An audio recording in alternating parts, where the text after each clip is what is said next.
आद गुरु नमः जुगाद गुरु नमः सतगुरु नमः श्री गुरुदेवे नमः।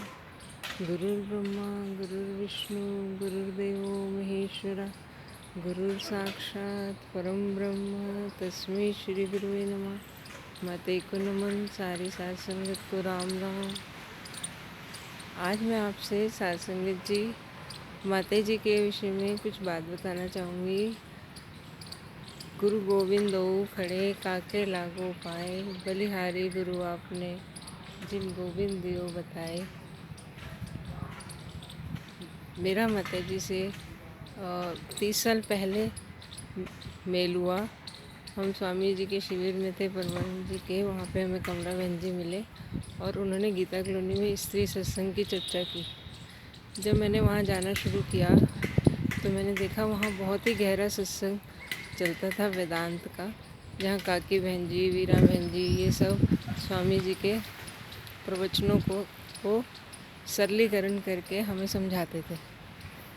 तो प्रश्न बहुत थे मन में, तो उस समय उन्होंने हमारे बहुत सारे प्रश्नों का निराकरण किया, वेदांत समझाया।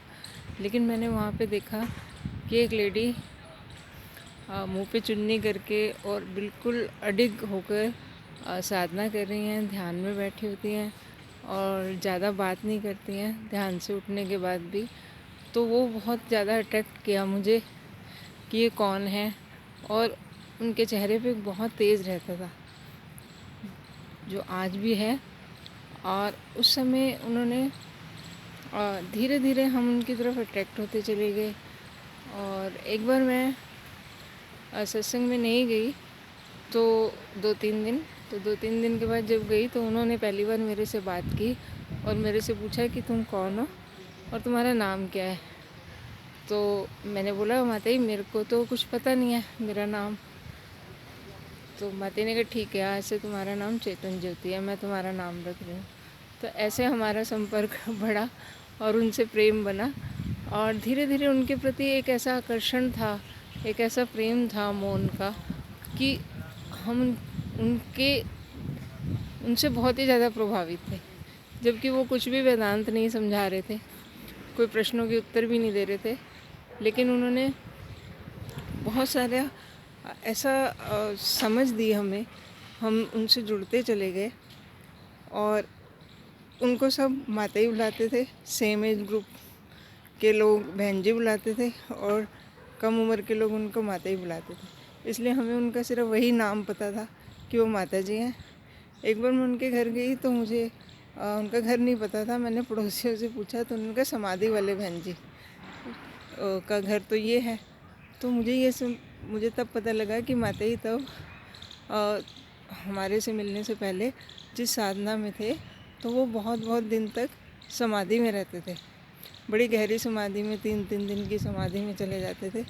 तो उनकी बारे में मुझे धीरे धीरे पता लगना शुरू हुआ। लेकिन माता ने खुद अपने बारे में कभी कुछ नहीं बताया।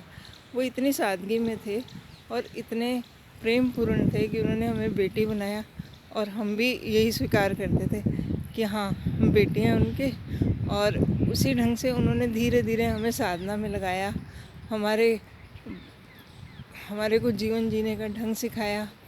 और फिर उनसे बहुत लोग जुड़ गए, खासकर स्त्री समाज जो महान संतों के पास नहीं जा सकते थे और शिविरों में नहीं जा सकते थे, लेकिन साधना की प्यास थी और उनके संस्कार थे।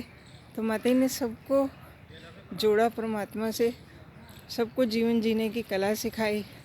और क्योंकि हम उनसे कनेक्ट कर पाते थे, क्योंकि स्त्री समाज की जो समस्याएं होती हैं और कि साधना कैसे करें घर में रह के, तो वो उन्होंने बहुत अच्छे तरीके से हमें अध्यात्म की ओर जोड़ा।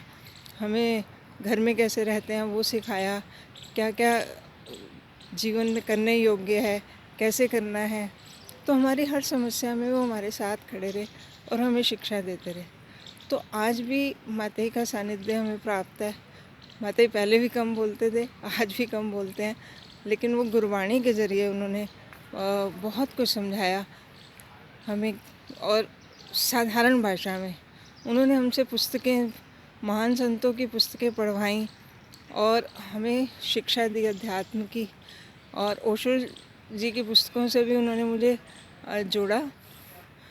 तो मैं उनके पास ओशो जी की पुस्तकें और संतों की पुस्तकें पढ़ने के लिए जाती थी सत्संग में। तो वो कभी कभी उनका अर्थ करते थे, कभी कभी समझाते थे, लेकिन ज़्यादातर वो ध्यान में रहते थे और सब बहुत सादगी में थे, बहुत ही सादगी में। मतलब इतनी सादगी में कि वो कभी अलग से उन्होंने कभी अपने आसन भी नहीं कभी बनवाया, कि जैसे सब लोग संगत नीचे बैठती है तो वो भी वैसे ही नीचे बैठते हैं। मतलब उन्होंने हमें सादगी सिखाई और हमें जीवन जीने का तरीका बताया, अध्यात्म ध्यान की विधियाँ बताई, और हमारे जीवन में छत्र छाया की तरह हैं, आज भी मौजूद हैं।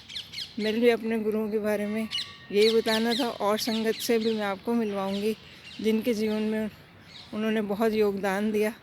तो मैं अगली ऑडियो वीडियो में आपको सबसे मिलवाऊंगी, और आज के लिए इतना ही।